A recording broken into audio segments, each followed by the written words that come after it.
చూడండి ఈ గ్లాస్తో మనం ఒక కప్పు శనగపిండి తీసుకున్నాం. ఒక కప్పుకి 4 కప్స్ వేసుకుంటున్నాను. నేను ఇంకా ఏమీ వేయట్లేదండి, జస్ట్ శనగపిండి వాటితో చేస్తున్నాను. రెండే కలుపుతాను. కొంచెం పసుపు చూడండి, ఒక గ్లాసు ఒకే గ్లాస్తో అయితే నేను శనగపిండి తీసుకున్నాను. దానికి 4 కప్స్ పసుపు వేసాను. కొంచెం కారం, ఒక స్పూన్ కారం వేసుకుందామని. అదేవిధంగా సాల్ట్, మన సాల్ట్ తగ్గట్టు సాల్ట్ చూడండి, కొంచెం వామ్ కూడా వేద్దాం. ఇలాగా చూడండి, నూపప్పు కూడా మనం వేసుకోవచ్చండి. నూపప్పు ఎంత కావాలంటే అంత చూడండి, కాగిన నూనె వేసుకోవచ్చండి. నేను ఆల్రెడీ ఆయిల్ పెట్టాను కాబట్టి ఆయిల్ కొంచెం దీంట్లో వేసి కొంచెం వాటర్ వేసి కలిపేస్తున్నాను.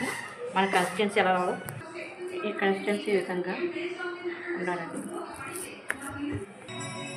చూడండి, మన జంతువులు కొట్టలా తీసుకొని దీంట్లో ఇది వేసుకోవాలి. వేసుకున్న ఈ టిప్ ఉంది కదండి, ఇది ఇలా పెట్టుకోవాలి. పెట్టుకున్నాక మనం ఇంకా అంతే అండి. చూడండి, తీసేస్తున్నాను ఆయిల్ నుంచి. కొంచెం మనం తీసేస్తాం అందులో నుంచి.